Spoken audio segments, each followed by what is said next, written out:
Hi guys, welcome back to another episode of Small Talk Big Ideas, where we small talk with brand and business owners and exchange big ideas through experience sharing. And I'm Brian. We have Minghan right here, and today's guest, some of you may know him through the OG blogosphere days where he started this company called Nuffnang. And if you don't know about that, maybe you know him through his wife, 4 Feet 9. And most recently, he has a company called Colony. Let's introduce Timothy. Hey.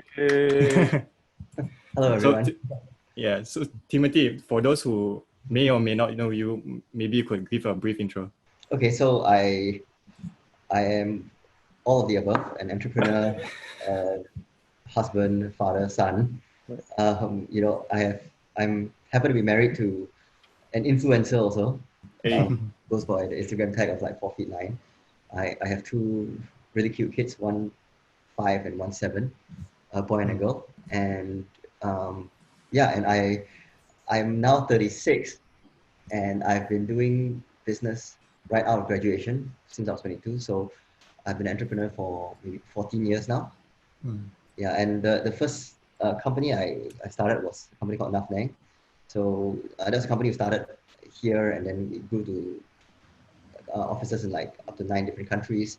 Eventually did an IPO in Australia, and and eventually I exited that company, and I've since now gone into another company called Colony, right? So 3 years ago I started Colony with this team of people that I work with now, and it's Colony is essentially a luxury co-working space.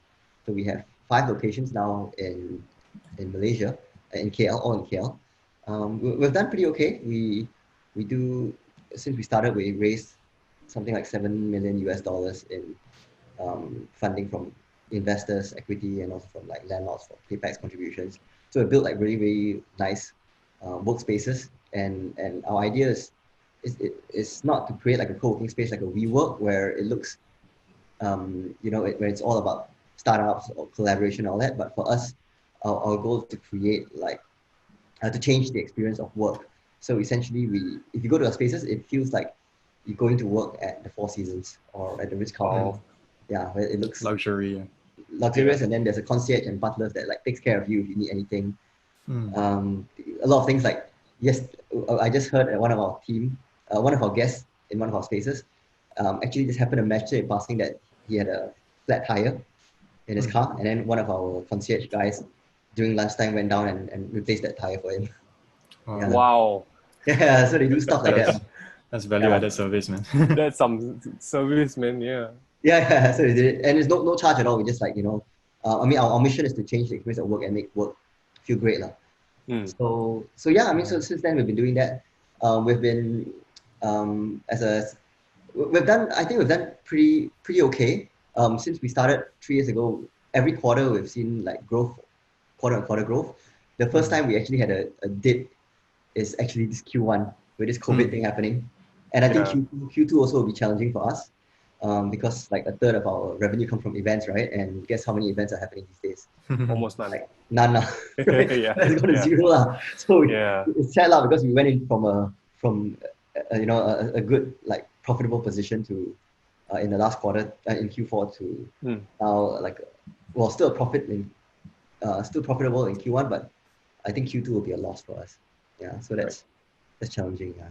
Like how's MCO in general like for you guys? Yeah, I mean, so events, actually we started feeling it since like maybe early Feb, since this COVID thing started in China already. So like we already had like events that we canceled and all that. But by the time March hit and before MCO, obviously that turned to zero, lah. For office side, we are a bit better because a lot of our clients, because we're higher end, right? So a lot of our clients are like corporates or more stable companies. So most of them are quite okay, touch wood, and we don't have too many defaults and everything. So that's keeping us steady, lah. Yeah. So good and bad, lah. But I mean the bad is that like I've been into some malls lately and they're all packed with people now. Seems like everything's back to normal, right? But I don't think events is going to come back anytime. The rest of the year maybe. For events, like my wife is in the wedding business, Yeah, that landscape is not going to be the same for a very long time. Yeah. It's gonna be like a complete barren wasteland for like the next 1 year, Yeah. and then suddenly it's just gonna shift, and you're gonna find everyone trying to get married in 2022. Yeah. All the postponed weddings. Yeah. Uh, but yeah, I thought it's quite interesting having you on today because for those who guys are listening, I think if it was without Tim and what he started, Brian and I would have never met each other. Was it? That's actually the Yeah. truth. That is Sort of, 100% the truth. Because Brian, I think Nuffnang is what connected everyone back in the day. Yeah. That's true. I was not Brian was a huge big time blogger back then. No. But- One of those small time bloggers. But for me, I was much smaller, and I was like fiddling around with like random things, and I think that's kind of where I saw like Nuffnang events and all these kind of things happening. So yeah, thanks Dim, because of what you started. We Yeah. met each other. Thank you. It was And an everything. accident. I think Nuffnang actually opened up a lot of possibilities back then, especially when back then content nowadays content creation is all about like YouTube, making videos and all, but back then it's like writing blogs, right? So it opened up a lot of opportunities for people who went into like blogging, and at the same time they'll be able to like earn a side income out of it, join some events, connecting, networking. I think it was a great initiative back then. So, I mean, let's get back to the past for a bit. Like, maybe you could let us know a bit of your Nuffnang experience. What sparked the idea of Nuffnang initially? Wow. I mean, this is like, how many years ago, man? This is 13 years ago, man. Yeah. I think about 13 years ago, I think like blogging was just like starting out right then. And I first started as a blog reader, so I was reading a lot of blogs, and then I kind of, I used to think that blogs were just this very niche thing back then. But as I got to know more bloggers, I found out that actually every blog had quite a number of readers, and collectively they had a huge audience. And I was wondering, why is it that nobody really bought ads from bloggers? So I thought, okay, maybe if you can, if each blogger is too small on its own to approach an advertiser, if a company can aggregate a big bunch of them with technology and all that, Right. then we could approach like DG or something with, a solution that could reach 5,000 bloggers at one go or something. So yeah, it's like so came up with the idea, and then we just tried it out, And I mean, to be honest, it wasn't like this. I mean, the way we started, it wasn't like, oh, okay, this is a plan, and then we executed it to the T. I think like many things didn't go as planned, and it was kind of like a haphazard, making shit up as we go along, and then we just got lucky, to be honest. Right. That was like in 2000 something. Yeah, 2007. Wow, 2007. A lot of Yeah. things have changed since then, huh? Yeah. I think like there was a time where it was like the blogging sphere it became the staple for a good, how would I say, a good 5 to 10 years. Yeah. If I'm not wrong. And then like online video started when all internet started picking up. Malaysia got better access into like internet speeds. What do you think about the industry today, like where it's at? Okay, so Nuffnang eventually evolved from blogs to influencers to a whole range of digital media services. So it actually owns, it actually does quite a number of things, but everything digital. So when I left in 2016, and within a year of me leaving, I feel like the industry had moved on so quickly that whatever I knew then, or whatever I know now, is really very out of date, to be honest. I mean, you guys definitely know far more than I do right now, like what is hot and what is not, what's the latest measurements like, or it is the whole different world now suddenly. Yeah, and then we talk about a year, right? Just within 6 months. So I mean, honestly, I have a lot of friends who still come to me and ask me about stuff like influencers and all that. Hey, do you know about this, right? Can you do this? Can you do that? And I was like, oh shit, man. To be honest, I'm really the wrong person to ask now, because I really don't know um, anything about what it's like right now. Yeah, if I'm going to be honest, lah. Yeah. Yeah. So I was reading this article that you did an interview back then. Yeah. You I think you mentioned something about like you first started Nuffnang out of passion, and then along the way things started to change, right? Yeah. Something along that lines. So maybe you could let us know. I mean, I think things might get a bit deeper. I don't know, but Yeah. what was the change of purpose or passion along the way? Like what happened? Is it because of like business profitability or what has changed? Yeah. You know, I started off and then it's just out of passion, and my expectations were really, really low. I didn't expect to make much money out of it. I just wanted to be able to pay my salary of 2,000 ringgit a month for myself. And I did for the beginning, which is like I got like 1,770.25 after ETF and doctor deduction. I still remember the number. You know, but I don't know. Things just kind of like started evolving from there. You know, there really was no like real big plan. It's just like kind of like hop from one thing to another and another, and then before we know it, it's like okay, it's come to a certain size. Yeah, we were at the right place at the right time. The right kind of people supported us, whether they were clients, bloggers like yourselves, you know, like all sorts of things like. And we messed up in so many ways, you see, but we were just lucky we were given so many chances. Yeah. I feel that's a very common theme. If we could go back like 6 years, 7 years, I think we'd slap all ourselves as well. I think in some kind of nostalgic sense, it is the stupidity of youth that gives you that impulse to build something, and then it suddenly takes on its own life, right? Because I think if you went back to that time, would you build the same thing, knowing what you did now? Okay, I don't know if I built the same thing, but I know that I would have managed things like very differently. A good manager, right, needs a lot of empathy. And I think that I lacked it. So, okay, I'll give you an example, right? Something I never really talked about openly back then, right? But this is like 10 years ago. So in Nuffnang, right, we would always pay the full month salaries very early. Like maybe, I think by the 18th of the month, everybody would get it. Right. You know, and it just carried on for a long time. But there was one particular month, there was a bit of delay because I think some salespeople were a bit late or something to submit their commissions. So the finance team delayed it. And so they, instead of paying out on the 18th, we paid it out maybe on the 24th or 25th, like a week later. Right. Which is still well below the 28th, the 30th deadline. Right? Because we pay the full month. We don't even pay prorated. We pay the full month salary. Right.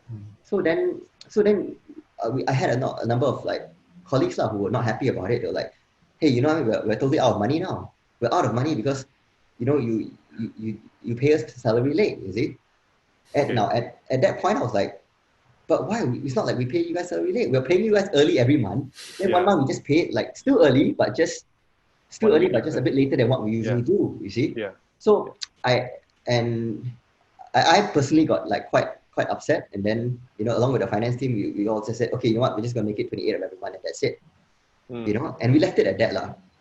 You see, that was me then. You know, I'm too caught up about seeing things from my own perspective.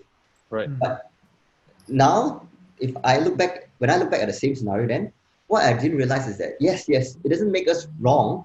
We're still paying salaries early, right? But what I failed to empathize with then was that many people budget for when they get that salary. Right. Let's say the 18th, even though officially they're supposed to get it 30th, they still have gotten used to a spending pattern of 18th.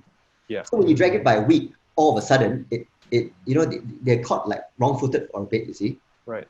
So really, that guy back then is like just a punk that needs a slap, that's why. I guess before we move on to Colony, maybe you could share like throughout your experiences in Nuffnang, what's the one key thing that, or of whatever key learnings that you learned from? I was getting overconfident. Like I would, it all starts getting out of head, right? Like we're growing, we're doing well. It was like making money wasn't like such a difficult thing. You know, we just work hard and then the money came. You know, I didn't have the experience of what it's like to work hard, right, and then not have money come back Right. then. Now I have. Now I know. Sometimes you work hard, right, but you just don't earn the money. You know, sometimes you work hard and you still lose money.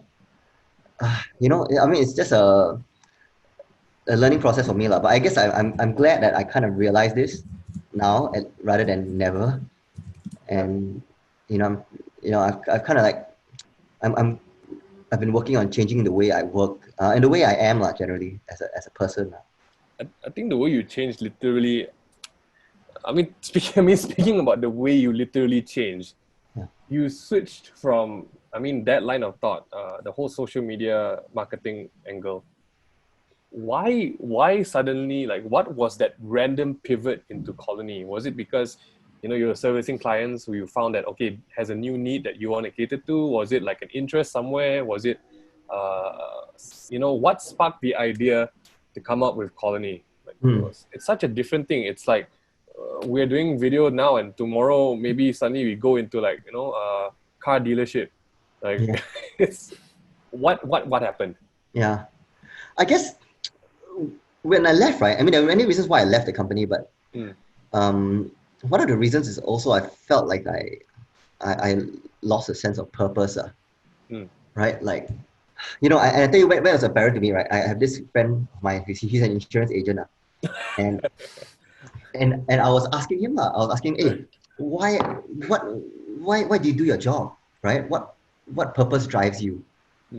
And he said, Tim, like, many years ago, I had a client of mine who died, and then he had life insurance with me, so I brought a check to his family after his passing, and I gave it to his wife, right? And when his wife saw it, she like really broke up in tears, and oh my God, and was like, thank you, this really saved us right now, and they can kind of like find closure, mourn in peace, while they don't have to worry about the financial aspect of it, right? And he said, Tim, that's how I knew what my purpose is in my job.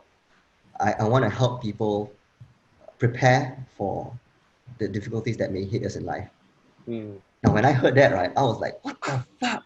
What am I doing? What am I doing with my life? I do ads. Literally, I get influencers to post stuff, sponsored postings on social media sites, right, that other people don't want to read. Like, oh my God. No client ever comes, like, nobody ever comes and say, hey, bro, the sponsored post that Ming Ting put on it for whatever brand, right? Wow, was damn power lah. Like, nobody ever thanked me for that kind of shit. I wasn't really expecting any change, Right. Especially my position now. If you're a journalist, you're kind of like, telling stories, you're sharing the stories to other people, you're informing people. That can be a mission that drives you. If you're a YouTuber like yourself, it's an entertainment, like making people laugh and all that. Right. But really lah, what did I really do that affected change? Right. So you were looking for something that impacted individuals more significantly lah. Yeah, I wanted to make people's lives better lah. And that's when at first when I first came across Coworking, I went to Jakarta and saw a friend, and he opened a co-working space, and he was telling me about this concept. Then he was like, oh, this is like, it's like kind of like, WeWork, it's this big company, and it's about community and all these things among startups and freelancers, and I didn't buy into that so much at first, because I'm like, okay, so it's a place for startups to kind of mingle, but then it's the change you can effect is just a small part of the population. Like, startups maybe account for like 1% of the population or something lah, So that doesn't really help a lot of people. And then what changed was that one day I was like running around KLCC Park early in the morning, training for a marathon, and I saw people going up to walking up from the car parks to work, right? And then I noticed, like, as they're walking to offices and everything, they all look pretty down. Like, they're all like just zombie walking or just looking at the phone.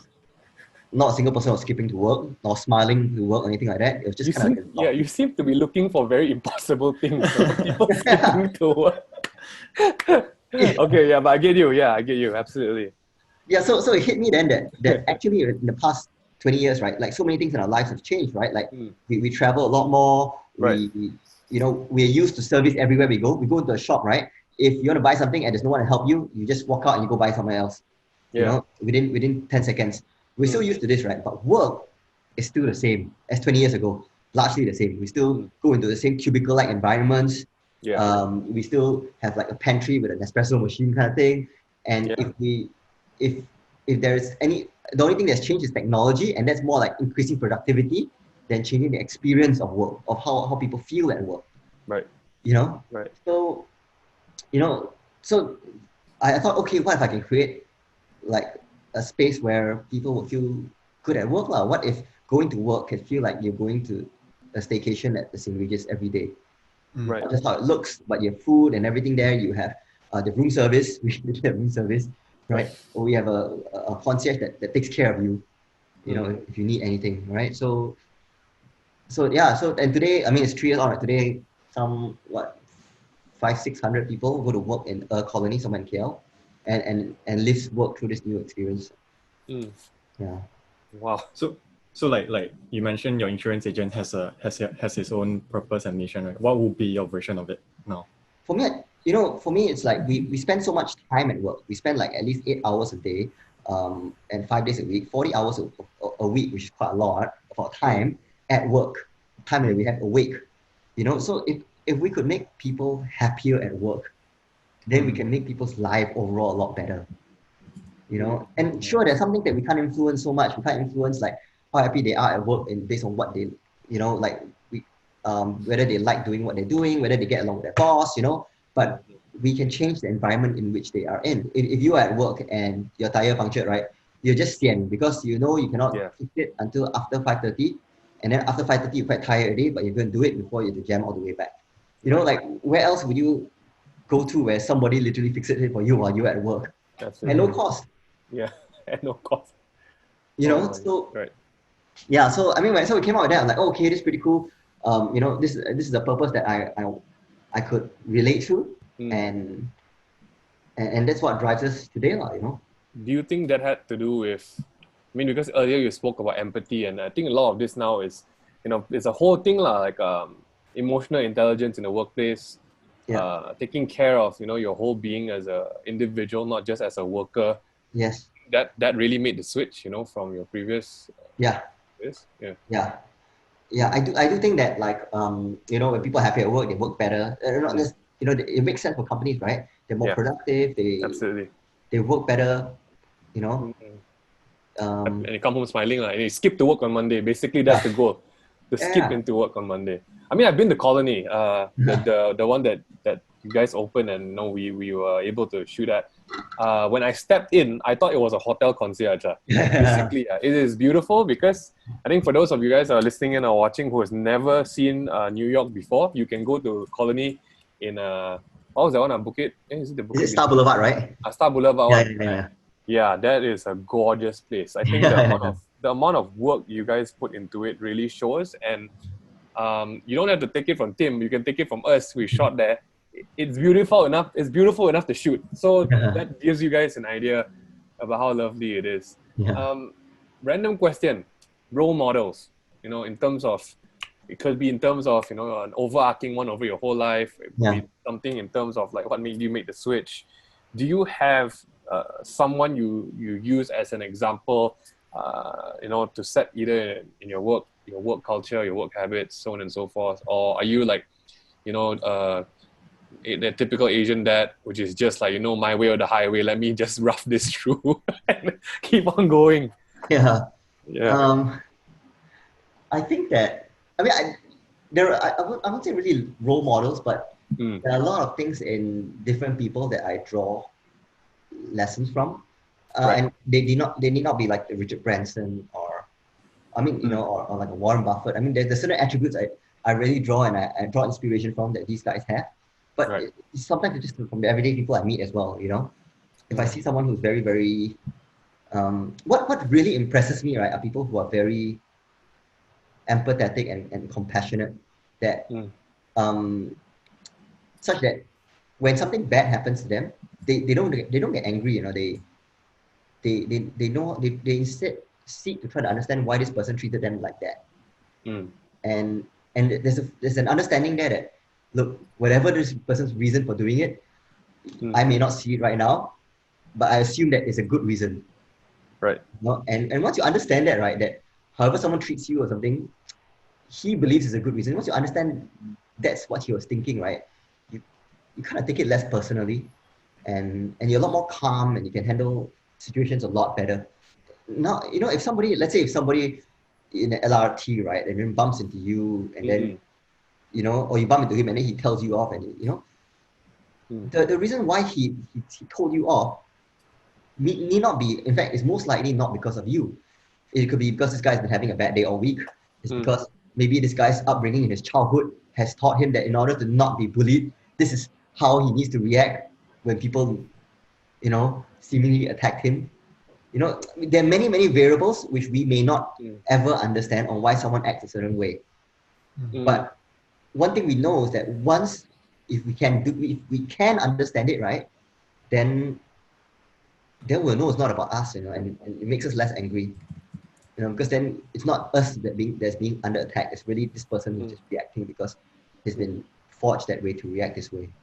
Yeah. So you mentioned about empathetic, being treating people right?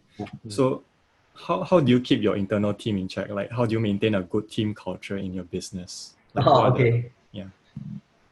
Okay, so how things are run in Colony is very different, right, from Nuffnang. So right.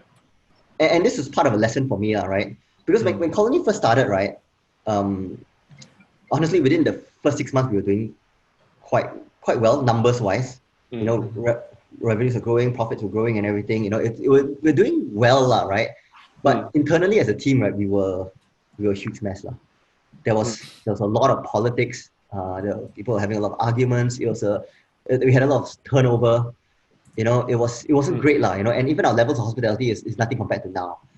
So, and you know, back then I was like, well, what the heck's going on here? You know, I mean, like, I thought that I knew how to manage teams. You know, from my Nuffnang days and all that. You know, I helped grow a company from a 2-man team to a 250-person organization. So, what's wrong with me, right? The common denominator here is me, right? So then I started reading a lot of books, and then I learned a lot of things like how to manage teams, how to build culture, you know, and today, like, Colony is just like the result of Colony, right? It's not really not because of me, but it's really because of this really, really good team that we have. To give an idea of how we work, it's a culture of meritocracy. So, you know, the best ideas win. So, you know, if we're all meant to be radically honest and transparent with one another. So if in a meeting and I give a stupid idea, then they'll say, somebody else must say, look, Tim, I think it's a stupid idea. It doesn't matter. It doesn't matter who's boss or whatever title you have. You know, we're very open with the team. So we share all our financials with everyone in the team every month. We share how much money we make, how much money we don't make. You know, I've learned to give very clear goals for everyone. So good leadership is about having very clear goals for the team, right? This is what I want to achieve, and then showing everyone how their mini goals kind of add up to the main goal. Yeah, for that we use this thing called objective key results. It's OKRs. So yeah, so beyond that, once you get all this like structure in place and all that, then it's really about taking care of the team. I'm a strong believer of, you know, if you take care of the team will take care of the customers will take care of the shareholders. I think we come from like the other extreme. Like we were never about work, we were always about people. But I think from both sides, over focusing on people and over focusing on work, they both have their own set of pros and cons, and we had to like learn how to bring it closer to that middle. Like I can feel if you come from a very work based thing, and then suddenly you try to get human, people get awkward. And then if you come from a very people-centered thing and you try to get too structured, people feel like, wait, why are you pressuring us? Why are you pressuring us, right? Yeah. So like I think we definitely have the flip side of the story, 100%. Going into like structure, because Brian was the one, like Brian is very in charge of structure, how things go out. He has his own set of OKRs where he gives to the whole team. And I think the minute we started rolling that out as well, you can see like, I think structure works 100%, but you definitely have that people element, like balancing it from people into work, and from your side, hearing from you, balancing it from work into more people centric. I guess that's really the sweet spot, somewhere in the middle where things start working. Yeah, like just adding on to what Minghan has said and your point as well. I mean, we've been trying out this whole OKR thing as well. Yeah. But how do you get your whole team to be on board for it? Like, some people may not work well with structure. Some people will abide to it. So how do you juggle with this? Yeah. So, to get to this point, right, it took us like two full years to do it. Like, and it's like instituting one thing at a time, right? So for example, even the culture of like radical honesty or transparency, like not everyone's comfortable with that. So some people be like, oh shit, if I think Ming is doing a bad job, I don't want to go and tell him, why can't I tell my manager and you sort it out? I don't want to be confrontational about it, right? And I get that, what I mean, and I respect that. So, so eventually if these people don't feel like this culture fits them, then they leave, and then you find people who match the culture.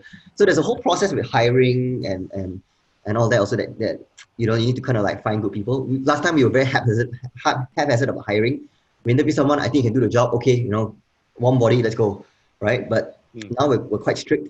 And so you asked in regards to OKRs, like eventually, right? Initially it was a bit like slow to start, but eventually once everyone got into the momentum of it, it was just like, it just works so well. We don't micromanage anyone, we empower people to do the stuff, and everyone is just like so motivated at their own goals.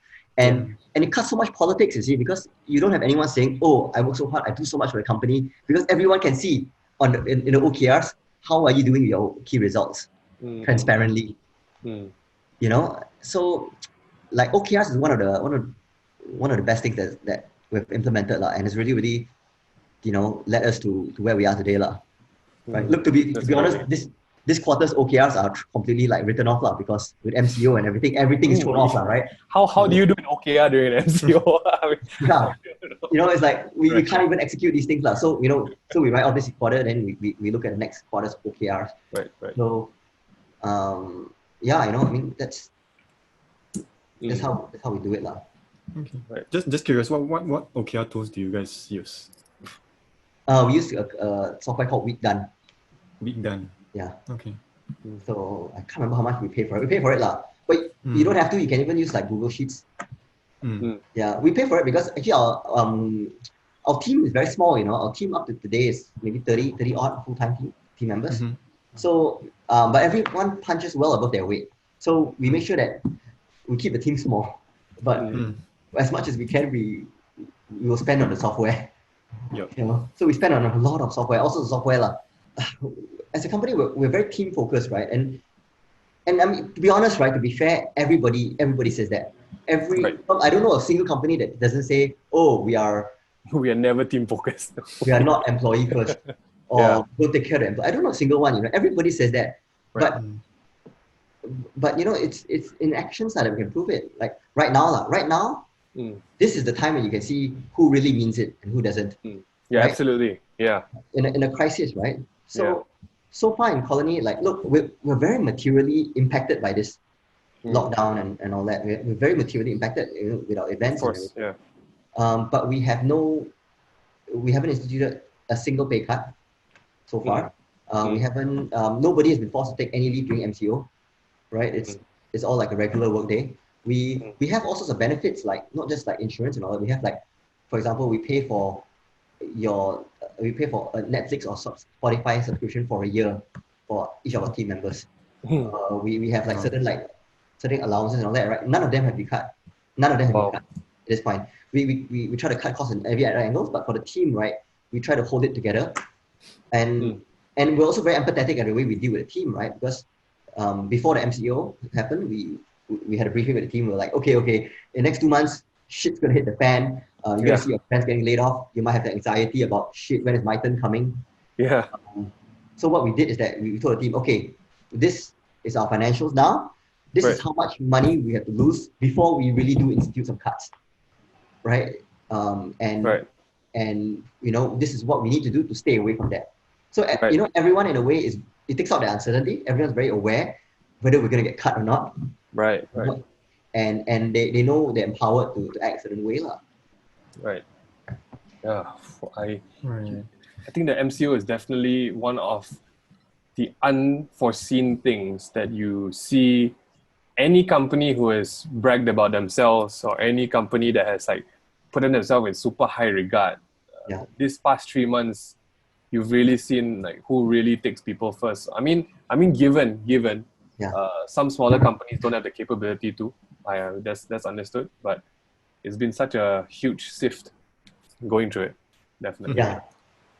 So Yeah. I guess let's move on to something that I also wanted to talk about. Yeah. Recently, I saw your Instagram post about being an introvert, right? Yeah. I guess many people have this misconception where, extroverts make a better leader, introverts may have a certain characteristics. Do you personally think, I mean, I don't think there's a right or wrong answer, but do you personally think there is a correlation for that? And personally, do you think introverts or extroverts make a better leader for the team?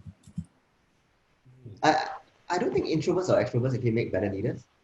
Mm. And look, there's a different types of leaders excel in different types of situations, or different types of companies, different types of businesses, So it's hard to draw a line now. But generally, I think good leaders, right? Okay, good leaders do only one thing lah. They know how to attract good people to work with them, to achieve a very common, clear goal, right? So they attract talent rather than repel talent. A good leader is very self-aware and very empathetic because he knows how to deliver feedback to a person in a manner in which it will not close a person off, right? So if I'm very blunt about it, I'm saying, hey, your work is shit, then you get defensive, and then you can't accept that feedback, and then you can't grow from there. Yeah, But a good leader knows how to like communicate the same thing to you, but in a way in which you don't come off like you're being attacked, but like, hey, I'm trying to, we're in the same boat together. Let's try to work with you on this thing, Yeah, absolutely. So a good leader, I think, is very self-aware of their own actions as well. So they know when they hurt people, and they know when to make up for it. A good leader knows how to never make it personal. So you never say like, hey, you're incompetent or what, or you're stupid or what, never. You never criticize the person. You criticize the work, Right. but never the person. Right. Right. Yeah, I think a good leader has to have a very, very clear goal, very, very clear direction. Right. And I think a good leader must create an environment where people feel safe enough to take risk and speak up. They don't feel like, oh shit, I don't want to give this idea because I get shut down anyway, or I don't look stupid, It's like, we have to make people feel safe enough that they're willing to criticize stupid ideas. And, and so at the end of the day, the best ideas win lah. Good leaders are. But of course, knowing that, right, and being that is a whole different thing altogether. The most important thing is actually realizing that I'm not that important in this life, in this world. Not that important. Like, honestly, if I died tomorrow, maybe some people will attend my wake and then they'll talk about it for like a week or two, and that's it, man. Life goes on. Lockdown easing, everyone's going back to mall, everything's normal, like, that's it. Even my own family will move on, right? I want them to move on. Heck, I don't want them to be crying over me for like, and not move on for like years to come. Right, absolutely. So I'm not that important, right? And heck, I mean, King Henry, for example, was so freaking important during his time, but how often do we even talk about him today? Right? So no matter how big we are at a certain time, right, we're actually not that important in the whole grand scheme of things. So if we're not that important, right, then we kind of, when we take the angle, right, then we find the need to defend ourselves a bit less lah. People are attack us or our self-esteem. we're like, okay, you know, so what? You know, I don't have this knee-jerk reaction to defend it. Right. But now on the flip side of it is that everybody wants to feel important. So if you take that thing out of yourself and say, okay, I'm not important, but I know everyone wants to feel important. So why not I focus on making that someone else feel important, sincerely, Right. right? And I found that in the past 2 or 3 years when I've been doing it, it's just made me a better person, and I work so much better, not just with my team, my colleagues, but you know, with our landlords, with our vendors, with our clients. You know, I work a lot better with them, lah. So and I feel a lot. I feel a lot more calm as well. I don't react to things. Come on, I mean, you guys are in advertising, what? Right? Right. When was the last time you got an angry email from a client saying your work was shit and asked you to reshoot a video? Was it like 2 days ago or something? You know? It's quite common. Yeah, like every week you'll get some like knee-jerk inducing kind of email or angry email that we will give you like, fuck, you know? Yeah. But if you actually take a step back and like, whoa, shit, actually, I'm not that important. And heck, this isn't that important. A year from now, you won't even be thinking about what you're doing for this particular campaign or brand, right? Just get through this, you know? Right. Just get a lot more calm. Every pizza has a secret sauce to it. A good pizza, right? So what would be your version of a secret sauce of success to a business? No, man. I mean, when I get there, then I'll let you know. What about as of current state? Like what makes Colony where it is right now? Right. Or even you as an individual, like as a person, as a leader.